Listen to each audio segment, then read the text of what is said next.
Flash, flash, and more flash. This is the 100-yard dash. Here's how you tie it.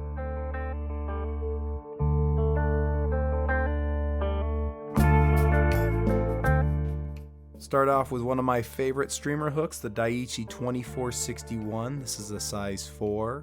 I'm going to pinch that barb every single time before putting on a nickel-plated cone head bead on the front of this hook.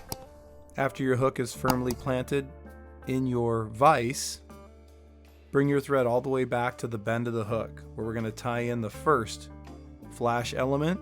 This is angel flash, silver.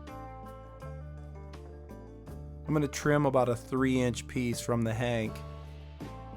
Capture this chunk of angel flash about in the middle of the chunk and begin wrapping forward to capture that material down.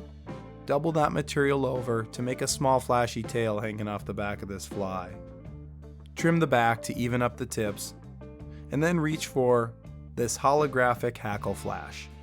This is 1¼ inch width hackle flash.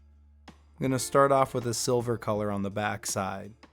With a capture wrap, grab that double helix cord and bring your thread to about the 3/4 point on the hook shank. The nice thing about this hackle flash is that it lays down proportionately on the hook, but still lays back nicely with your wraps and offers some body to these small streamer patterns. I'm going to make consecutive wraps with this hackle flash all the way forward to that 3/4 point.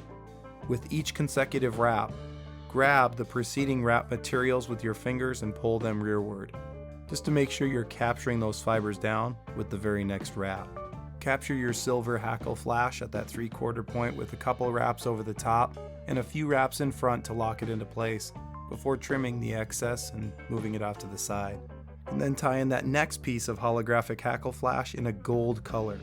You can mix and match these colors, but I really love the gold and silver color, typical of a traditional Krelex pattern. That's a great wintertime fly. Again, capture the braided core on the front side of that hook and bring your thread all the way up to behind the cone head bead. Like you did with the silver flash, make consecutive wraps with the gold, pulling the materials rearward with each consecutive wrap. Make a nice robust body all the way up to behind the cone head bead before capturing down your gold hackle flash and trimming off your excess, before adding the final element of a little more flash in gold Firestar dubbing. I'm going to dub a fairly significant noodle onto my thread and then finish off that fly with a nice gold Firestar collar right behind the cone head bead. To finish off the fly, I like to add a bead of super glue onto the thread, about 1 inch or 1.5 inches of thread, and pull all the materials of the fly rearward and make wraps with your super glued thread around that finished portion of the fly. Add a half hitch or a whip finish after this as well, and then cut your thread. You can leave it as is, or you can tease out this Firestar dubbing with your dubbing brush. Flash, flash, and more flash.